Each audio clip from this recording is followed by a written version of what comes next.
Prêt ? Titanic, l'histoire que tu ne connais pas.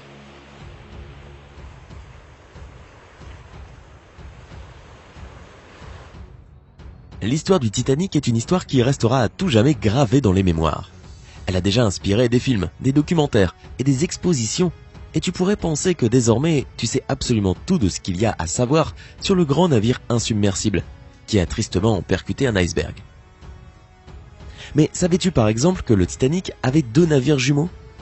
Ou que la succession d'événements qui ont précédé son voyage inaugural et son départ ont scellé à tout jamais le destin du navire ? Si tu es prêt à apprendre de nouveaux faits étonnants sur le Titanic, ses passagers et bien sûr sa fin tragique, alors continue de regarder cette vidéo. N'oublie pas de cliquer sur le bouton s'abonner afin de toujours rester à jour sur Sympa et de rien rater de nos publications. RMS Titanic a été construit par une compagnie maritime britannique appelée White Star Line. La société était spécialisée dans la construction de navires confortables, modernes et fiables. Cependant, ils se sont retrouvés en concurrence acharnée avec une compagnie nord-américaine appelée Cunard, qui avait construit les navires les plus sophistiqués et les plus luxueux de l'époque, le Mauretania et le Lusitania. Le Mauretania avait établi un record de vitesse qu'il a tenu pendant 22 ans, et le Lusitania était réputé pour ses intérieurs luxueux. White Star Line avait du pain sur la planche s'ils voulaient battre leur rival.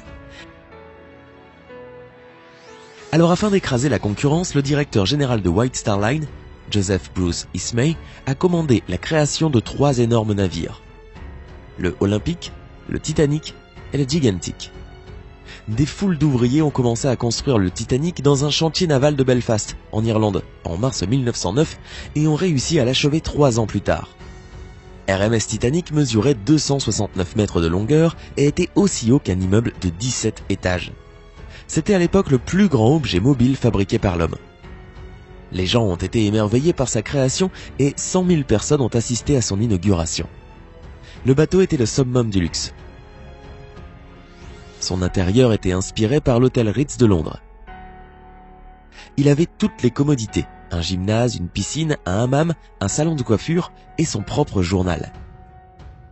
C'est tout à fait modeste par rapport aux normes actuelles des paquebots de croisière, mais garde en tête que c'était vraiment impressionnant pour le début des années 1900.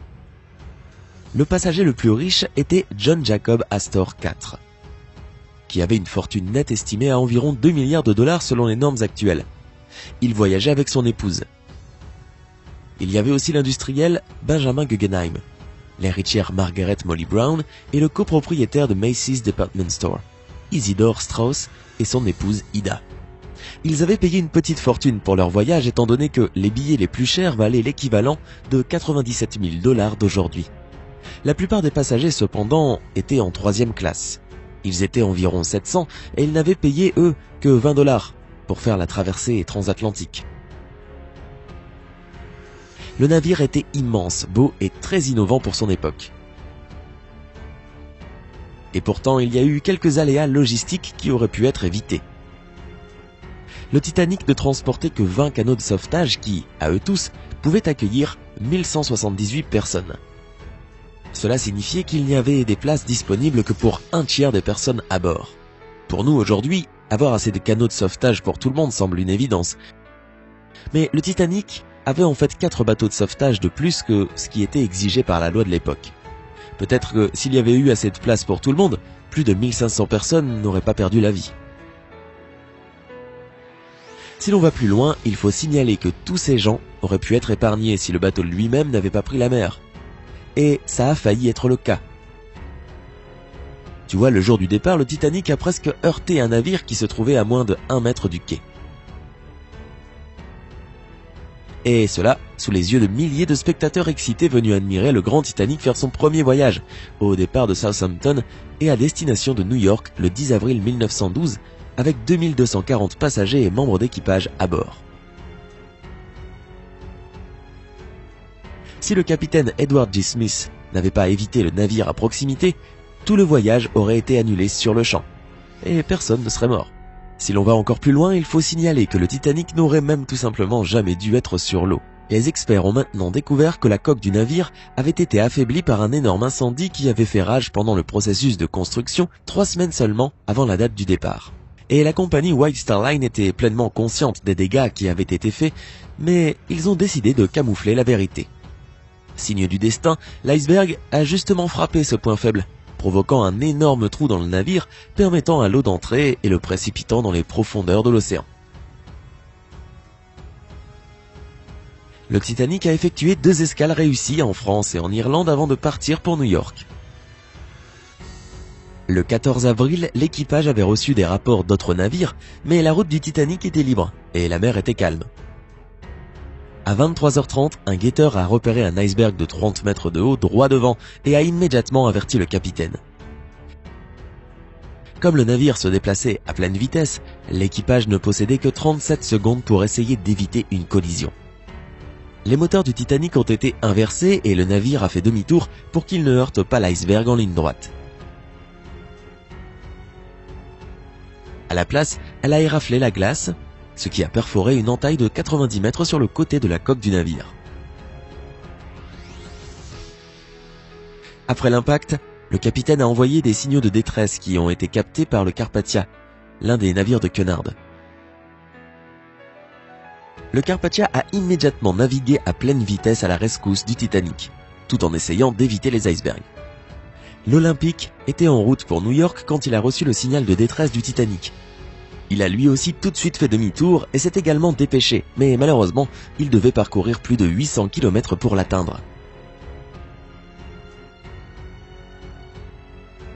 Après avoir calculé que le navire ne resterait à flot qu'une heure et demie, le capitaine et le chef mécanicien se sont précipités pour ordonner une évacuation. Mais à cause du chaos et de la panique, il leur a fallu près de 1 heure pour mettre à l'eau le premier canot de sauvetage, qui n'avait que 28 personnes à son bord, alors qu'il avait une capacité de 65 places. En fin de compte, le Titanic est resté à flot pendant près de 3 heures. Pendant ce temps, les familles ont été séparées, les femmes et les enfants étant d'abord placés dans les canots de sauvetage, comme l'exige le droit de la mer. Selon des témoins oculaires, lorsque le Titanic a commencé à couler, Isidore Straus a dit à sa femme de prendre un canot de sauvetage, mais elle ne voulait pas le quitter. Isidore lui-même a refusé d'y monter, alors qu'il y avait encore des femmes et des enfants à bord du navire. Ida a donné son siège et son manteau à sa bonne et a décidé de rester avec son mari. Le directeur de White Star Line, Joseph Ismay, lui à l'inverse, est monté à bord d'un canot de sauvetage alors qu'il était à peine en train d'être mis à l'eau, un acte que l'opinion lui a toujours reproché. Molly Brown est bien montée dans un canot, mais Benjamin Guggenheim est retourné dans sa chambre, s'est changé pour porter un costume élégant et s'est préparé à affronter son destin. Le Titanic a commencé à couler par l'avant, soulevant la partie arrière en dehors de l'eau. Alors qu'il continuait à couler sous cet angle, les gens étaient plongés dans l'eau gelée à moins de 2 degrés Celsius. Une fois l'étrave submergée, sa poupe ou la partie arrière ne pouvait plus supporter la pression et s'est détachée. Le navire a finalement coulé à 2h20 du matin, le 15 avril 1912. Sur les canots de sauvetage, Molly Brown a tenté de remonter le moral des autres passagers et a supplié les membres d'équipage de retourner chercher d'autres survivants. Mais ils ont refusé. En raison de son courage, la presse l'a surnommée l'insubmersible Molly Brown. Le boulanger du navire, Charles Jougin, lui, a nagé dans l'eau pendant 2 heures sans aucun dommage sur sa santé. Il a confié qu'il n'avait pas senti le froid à cause de tout le whisky qu'il avait bu. Les survivants du Titanic ont été secourus par RMS Carpathia à 4 heures du matin et emmenés à New York, où ils ont été accueillis par 40 000 personnes. Le nombre exact de personnes qui ont perdu la vie dans la catastrophe n'a jamais été déterminé avec certitude, puisque la liste originale des passagers et des membres d'équipage contenait beaucoup d'erreurs d'orthographe et ne comprenait pas les membres de l'orchestre. La plupart des experts l'évaluent à environ 1503 victimes. Certaines personnes avaient des billets pour le voyage mais n'ont pas embarqué. L'un des banquiers les plus puissants de son époque, JP Morgan, était censé être sur ce navire mais il a dû annuler à la dernière minute. Milton S. Hershey, le fondateur de la compagnie de chocolat, a également dû annuler. Pense un peu à quel point l'histoire aurait changé s'ils avaient décidé de mettre les pieds sur le navire de la mort. Eh, ils ne sont pas les seuls membres de ce que l'on a appelé le Club des chanceux. Ils sont des dizaines. L'épave du navire se trouve toujours à 3810 mètres sous la surface de l'Atlantique Nord, à 600 km au large des côtes de Terre-Neuve et Labrador. Connais-tu des faits intéressants sur le Titanic ou ses passagers? Dis-le nous dans les commentaires ci-dessous. Donne à cette vidéo un j'aime si tu as appris quelque chose de nouveau et n'oublie pas de rester connecté sur la chaîne Sympa.